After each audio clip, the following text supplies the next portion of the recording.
Very cool. I did not That's so know awesome. how it started. Yeah, 70 years ago.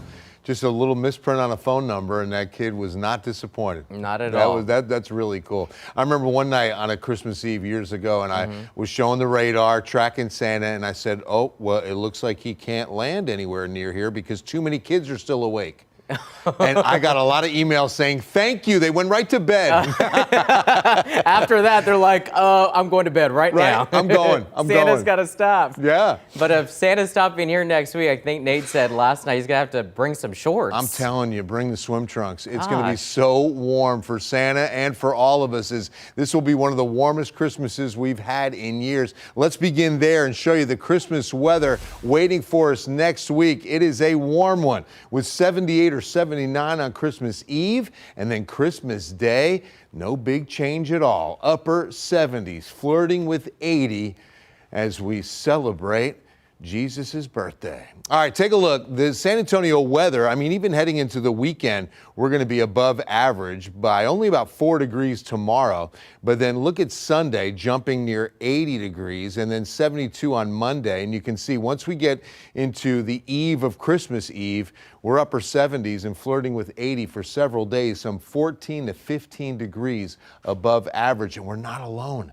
I mean, most of the country is going to see temperatures well above average. The only exception, a sliver of the Northwest and, what is that, Maine? I mean, that's it. You know, everybody else is going to be well above average, and a lot of it has to do with this huge ridge of high pressure. And you'll notice, again, it's really taking up a good portion of the United States. In fact, this is what you call the omega block because it usually is in the shape of the Greek letter omega. And so you'll see all of the weather out west and to the northeast over the Great Lakes, but high pressure keeping in control. Watch as we get into the final Sunday of the year, final Monday, and we do see a band of precipitation developing. This will be our next rain chance as we wrap up the year.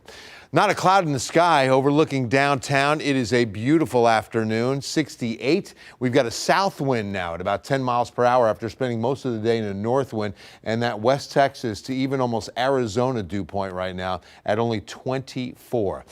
Well, dry air and clear skies led to a cold start this morning, even though we're around 70 this afternoon. Look at Kerrville this morning, 28 degrees, 41 like us out at Rock Springs, 38 Del Rio, 34 just above a freeze rather, Uvalde and Hondo, both 34 at Carrizo Springs, but 40 New Braunfels, 36 up at Austin. Friday night plans, I would have the coat.